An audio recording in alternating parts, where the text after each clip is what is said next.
ស័ព្ទមកមានកាលីទូរស័ព្ទមកស្រីឲ្យបងចុកចាប់ម្លេះណោខ្ញុំទទួលឆ្លើយចាងប្តីផ្ដួលទាំងចិត្តត្រេកអរអូនធ្វើឲ្យបងវឹកវរអង្គុយឈរព្រោះចាំចរថ្ងៃសន្យាចាំទេមីងនេបំភ្លេចរឿអ្វីចាំបានទេថ្លៃទៀងថាមិនឧស្សាហ៍ដោះដៃសាច់ក្តីស្នេហាបងនឹងជីវាដោះដងរាល់ថ្ងៃពេលនេះហេតុអ្វីបានស្រីបងភ្លេចសំដីភ្លេចបងទៅវិញសំលេងទូរស័ព្ទគេបានប្រាប់សុំស្រឡាញ់អូនគេស្មោះលូសូនឲ្យអូនรู้ដោយសុខសាន្តស្រីនំគុំនឹកបើកបែងដងឲ្យគេលបួងបាន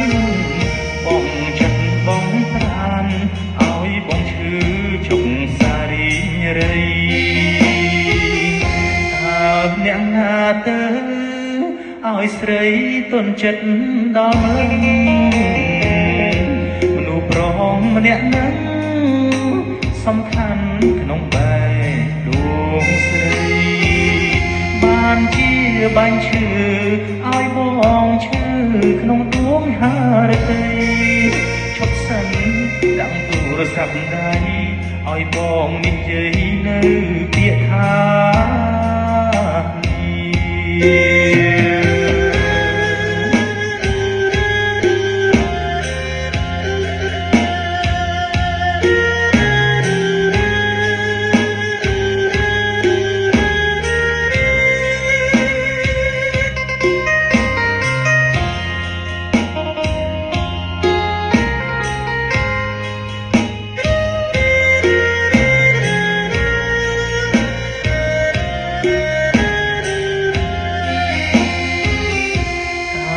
អ្នកណាទៅ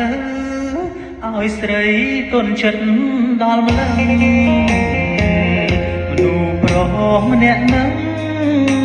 សំខាន់ក្នុងបែបដួងស្រីបានជាបាញ់ឈឺឲ្យបងឈឺក្នុងដួងហារតីឈប់សិនដាក់ទូរស័ព្ទដៃឲ្យបងនិយាយនៅ